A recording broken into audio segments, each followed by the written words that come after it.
Assalamu alaikum students. Today our chapter is transfer of heat and our topic is applications of conduction of heat.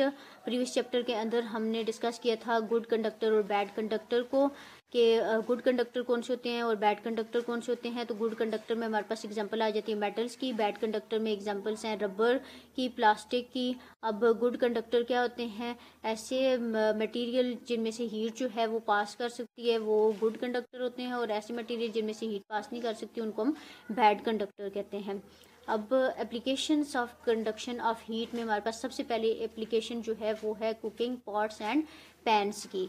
अब अगर हम घर में जो है वो देखें तो जो हम मेटल से बने हुए पॉट्स सिल्वर के यूज़ कर रहे होते हैं तो उनके अंदर जो है वो हीट की कंडक्शन होती है, मीन्स कि वो गुड कंडक्टर हैं हीट के। अब अगर हम उनके अंदर कुछ जो है वो कुकिंग के लिए रखते हैं और उसको हीट जो है वो उस पॉट को हीट प्रोवाइड करते हैं तो उसमें से हीट जो है वो इजीली कंडक्ट कर जाती है और हमारी जो फूड उस पॉट के अंदर मौजूद होती है वो कुक हो जाती है। सेकंड जो है वो हमारे पास है वायर गॉज।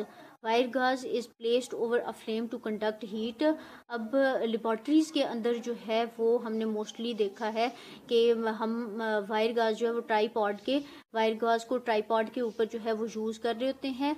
अब ट्राईपॉड के ऊपर हम वायर गॉज को क्यों यूज़ करते हैं? इसलिए कि जो बीकर हम इसके ऊपर रखते हैं उस तक हीट जो है वो इक्वली डिस्ट्रीब्यूट होके पहुँचे। तो इस तरह से जो वायर गॉज होती है वो भी हीट की जो है वो गुड कंडक्टर है। Next is the woollen clothes. Woolen clothes have fine pores filled with air. Air and wool are bad conductor of heat. हम सर्दियों के अंदर जो है वो वूल से बने हुए क्लॉथेस पहन रहे होते हैं। वो हम क्यों पहनते हैं? इस वजह से पहन रहे होते हैं कि हमारी बॉडी की जो इंटरनल हीट है वो हमारी बॉडी से बाहर ना आए। तो इसलिए जो वूल से बने हुए क्लॉथेस हैं वो हमारी बॉडी को विंटर सीजन में जो है वो प्रोटेक्ट कर रहे होते हैं। क्यों प्रोटेक्ट करते हैं?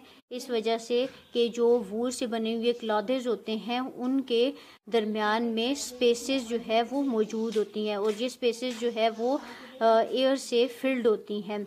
तो अब एयर और वूल जो है वो दोनों बैड कंडक्टर हैं हीट।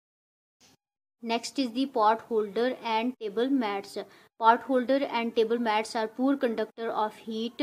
अगर हम पॉट को देखें तो उसकी कंपोजिशन जो है वो मेटल से होती है और इसका जो हैंडल होता है उसके ऊपर प्लास्टिक की कोटिंग की हुई होती है।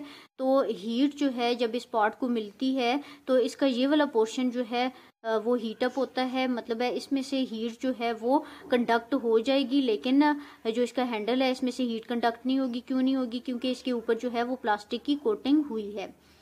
नेक्स्ट जो है वो हमारे पास है thermos flask. Thermos flask is also poor conductor of heat. अगर हम थर्मस की कंपोजिशन को देखें तो इसका जो बाहर वाला हिस्सा है वो प्लास्टिक से बना हुआ होता है और अंदर वाला जो हिस्सा है वो स्टील से या फिर आयरन से बना हुआ होता है और दरमियान में जो है वो स्पेस मौजूद होती है। ये स्पेस जो है वो एयर से फिल्ड होती है और एयर के बारे में हमने कहा था कि एयर जो है वो हीट की बैड कंडक्टर है, मतलब है जब हम एयर में से हीट पास करवाएं तो उसमें से हीट जो है वो बिल्कुल नहीं गुजर सकती। तो इस बेस पे हम कहते हैं कि थर्मस जो है वो पुअर कंडक्टर है हीट का। सो आज के लेक्चर में हमने डिस्कस किया applications of conduction of heat को।